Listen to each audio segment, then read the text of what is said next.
बिस्मिल्लाहिर्रहमानिर्रहीम। अस्सलाम वालेकुम। आज मैं आप सबको चिड़िया और अंधे सांप की इस्लामिक कहानी सुनाऊंगी। डाकुओं का एक ग्रुप दगाजानी के लिए एक ऐसे मकाम पर पहुंचा जहां खजूर के 3 दरख्त थे। उस दरख्तों में से एक दरख्त सूखा था और 2 फलदार थे। डाकू वहां आराम के लिए लेटे तो डाकुओं के सरदार ने देखा कि एक चिड़िया फलदार दरख्त से उठकर कुछ सूखे दरख्त पर आ बैठी थी और थोड़ी देर के बाद वहां से फिर उड़ती है, फलदार दरख्त पर जा बैठती है और वहां से उठकर फिर उसी सूखे दरख्त पर आ बैठती है। इसी तरह उसने कई चक्कर लगाए। डाकू का सरदार ये देखकर सूखे दरख्त पर चढ़ा। जाकर देखा तो क्या देखता है कि एक अंधा सांप उस दरख्त के सबसे बुलंद डेहली पर लिपटा बैठा है और मुंह खोले हुए है।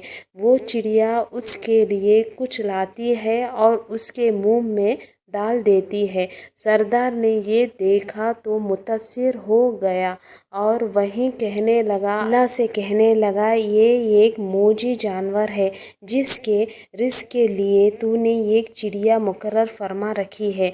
सरदार अल्लाह सुब्हाना ताला से फिर मेरे लिए जो अशरफुल मखलूक़ात में से हूँ एक दगाजानी कब मुनासिब है। ये कहा तो उसने आतिफ सी की ये आवाज़ सुनी कि मेरे रहमत का दरवाज़ा हर वक्त खुला है, आप भी तौबा कर लो तो मैं कबूल करूँगा। सरदार ने ये आवाज़ सुनी तो रोने लगा और नीचे उतरकर उसने अपनी तलवार तो छोड़ डाली और चिल्लाने लगा कि मैं अपने गुनाहों से बाज आया इलाही, मेरी तौबा कबूल फरमा। आवाज़ आई, हमने तुम्हारी तौबा कबूल कर ली।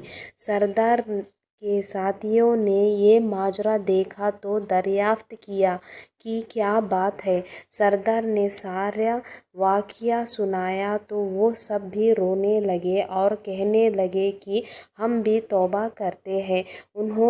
उन्होंने सच्चे दिल से तौबा की और सब लोग हज के इरादे से मक्का को चल पड़े। 3 दिन के बाद एक गांव में पहुँचे तो वहाँ एक बुढ़िया को देखा जो उस सरदार का नाम लेकर पूछने लगी कि इस जमात में वो भी है। सरदार आगे बढ़ा और कहने लगा, हाँ ये वो मैं ही हूँ। कहा, क्या बात है। बुढ़िया उठी और अंदर से एक कपड़ा निकालकर लाई और कहने लगी, चंद रोज़ हुए मेरे शौहर इंतकाल कर गए। मुझे 3 रात लगातार हुज़ूर सल्लल्लाहु अलैहि वसल्लम ने ख्वाब में तशरीफ़ लाकर तुम्हारा नाम लेकर इरशाद फरमाए है कि वो आ रहा है, ये कपड़े उसे देना। इलाही, ये खुश नसीब मर्द आप हो, ये अपनी अमानत लो। सरदार ये सुनकर आलमे वाजिद में आ गया और वो ये कपड़े पहनकर मक्का में हाजिर हुआ और फिर अल्लाह के नेक मोमिनों में शुमार हो गया।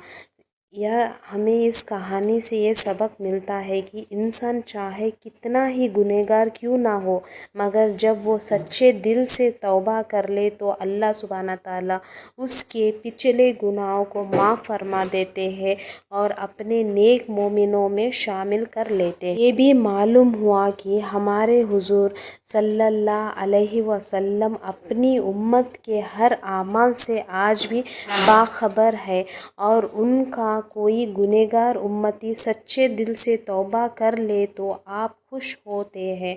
आपको यह वीडियो अच्छा लगा तो please like, share and subscribe to my channel. Take care. अल्लाह हाफिज़।